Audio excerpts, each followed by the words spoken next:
Trap squad, trap squad, trap squad, trap. We can run elections without billions of dollars. You don't have to spend $800 million for an 8-week fucking runoff in Georgia. Take the money out of politics and let it happen. And neoliberals did that. Neoliberals produced the amount of money that came to Georgia. And I mean, I know we haven't talked about our dear neoliberals, but our dear neoliberal brethren, our dear moderate brothers and sisters in the state of Nevada got their ass. Oh my God. They got their ass handed to them. And I'm not even... Bro, that Nevada is not a bastion of progressive ideas. So the fact that the socialists won the entire fucking party says one thing, bro. Progressive ideas are organizing and, well, two things then. Organizing and progressive ideas are the way of the land. Our populace is more progressive than the elected officials that they represent them. And to see the Democratic Party allow these people to move $450,000 out of the coffer of the state party before they leave office is absolutely disgusting. And that money from the senatorial campaign should go back to the fucking state party. Mondale, listen, if you and I took over somebody's party, if we took over a campaign, if we took over anything and moved 400, what was 4 million? How much? It was $400,000. $400,000. $450,000. Yeah, if we move that kind of money. Not to mention they also wrote these big ass service packages for all of them.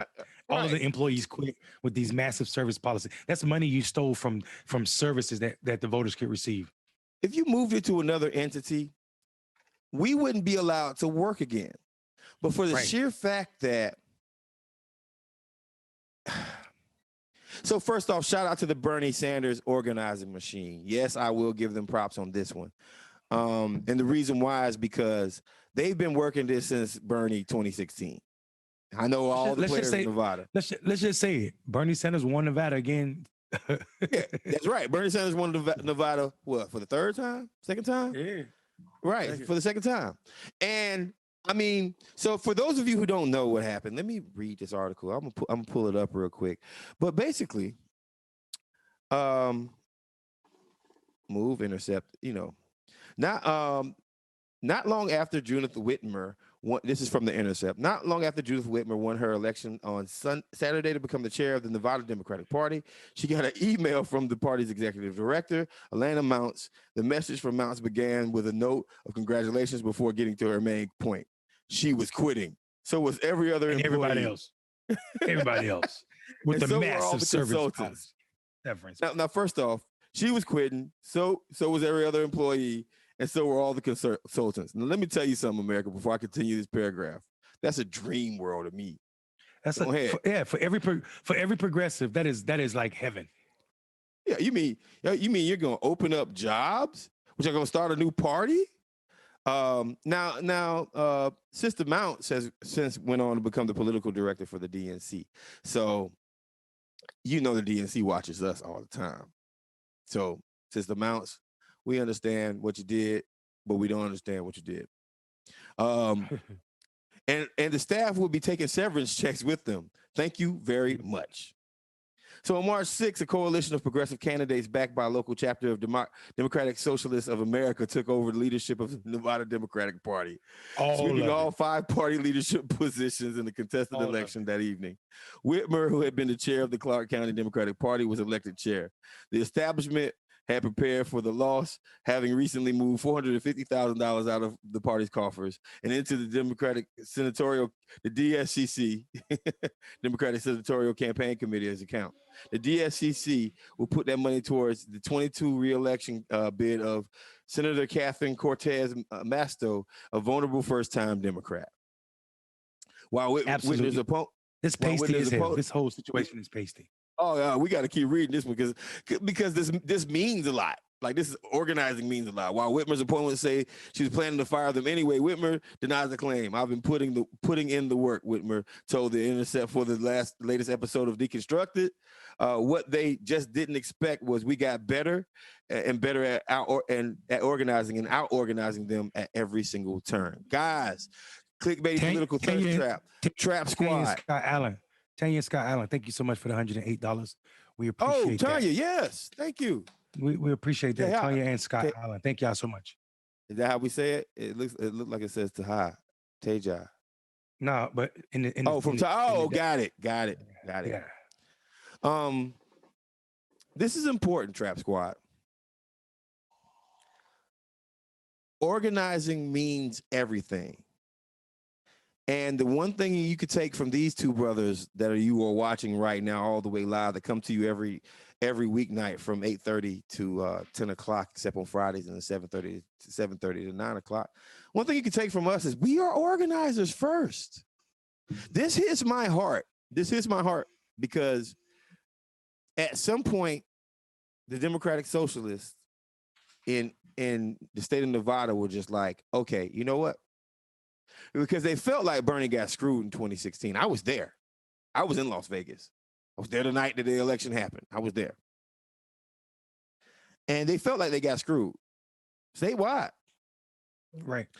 And what we do is we complain and we can bitch and we can moan and we can do all these things except get our ass to work. But Nevada did that. Nevada got to work, right? This, you know what this is? This is proof positive that the party is some shit. With all of the money that they had enough money to spend $450,000 or steal $450,000, because that's definitely thievery.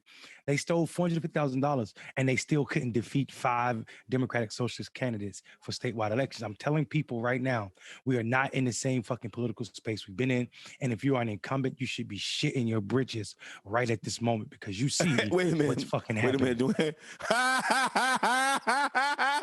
Look at the screen. Look at the screen. I love it. I love it. I fucking love it. Yo. But you know what that means? A couple of things, folks. That means that now is a good time to donate to the Nevada Democratic Party. Yeah. You know, and Marcus, you know what else should happen? On some real shit, they should ban those people from politics. Like the Democratic Party say, if you challenge if you're a consultant who challenges an incumbent, you can't work with them. They should cut these motherfuckers out of Nevada politics forever. If you're one of those staff members that quit, you will never get a job in this state again. I guess my question, and they talked about this in the article. They said, were they willing to work with the new Democratic Party, and was the new chair willing to work with the other staffers? And they didn't even give her a chance. They just quit at all. Right? Like, they took a massive severance package, man. This is bad capitalism in our politics, bro. And if we don't call it out what it is, then we're letting that shit slide. This is capitalism, and what's wrong with it? She basically bought her a position in the Democratic Party. They had to know she was moving that $450,000 to the senatorial committee. And when they did, and when she said, "I'll do this," they said, "Well, we got this position for you." And you know what? That ain't even a lot of money. That ain't even a lot of money, bro. That was just show of loyalty. For a Senate race in Nevada? That's a lot of money, bro. Oh, is it? I mean, $450,000. You can't even sleep on what it means. I guess what I'm saying. That's a serious head start. That's a serious head start. Bro, you talking to my bougie ass in Georgia? Well, we just got like $800 million, so I'm kind of like for 8 weeks. Yeah, for 8 weeks. But taking 400, think about this. Think about what on the Obama's administration, how poor the state parties were.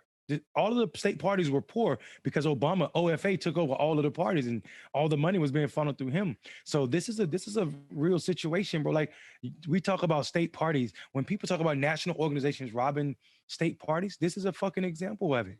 How do you care about the services or what you provide the people in your states if you send all that money to fucking DC? If you really want to win, if you really want that candidate to win, you'd have left that money in Nevada so they can organize like they did to defeat your ass. Right. I'm going to be very interested from now on. Like, I wouldn't be surprised if some kind of emergency legislation, Jamie, don't do this. I would be surprised if some kind of emergency like rule happens in the DNC where it's like Nevada is no longer number 2. Trap squad, trap squad, trap squad, trap.